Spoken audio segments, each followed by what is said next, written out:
C'était des gens valeureux, c'était des gens qui voulaient absolument être bien en campagne. C'était la campagne. L'air était peut-être plus sain, on disait, mais donc c'était ça. C'était le désir de s'en sortir. Beaucoup de chansons s'en ont sorti.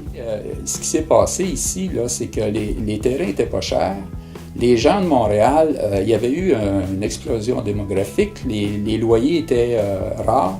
Moi, je me souviens, mes parents devaient se loger avant ma naissance dans des maisons qu'on divisait. On divisait les pièces en chambres, on louait les chambres.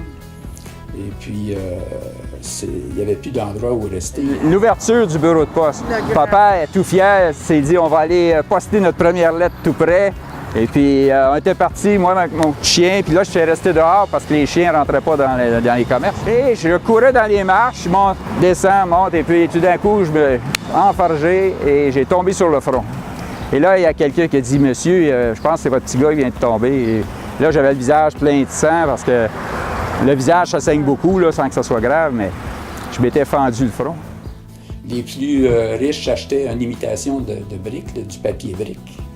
La maison de grand-papa était faite avec ça. C'était des grands carrés de papier brique qu'on ajustait, puis ça donnait l'illusion de la brique. Alors, ça a pris un certain temps, puis finalement, on a vu que le boulevard Côte-Rouge, qui est devenu en 57 5 fois, qui existe encore, on a vu le boulevard se paver, et peu après, les rues faire les égouts, installer les égouts, l'eau courante. On a bâti la plus grosse usine d'eau potable du Canada, au coin de près de chez nous, Després-Bourassa. C'était la plus grosse usine d'eau potable. Enfin, on pouvait fournir les villes avoisinantes et être indépendant de Longueuil. Alors, les enfants allaient à l'école dans des maisons privées. Et il y a même une classe qui s'est faite dans une salle de billard. Alors, on mettait des panneaux sur les tables de billard et on faisait une classe là.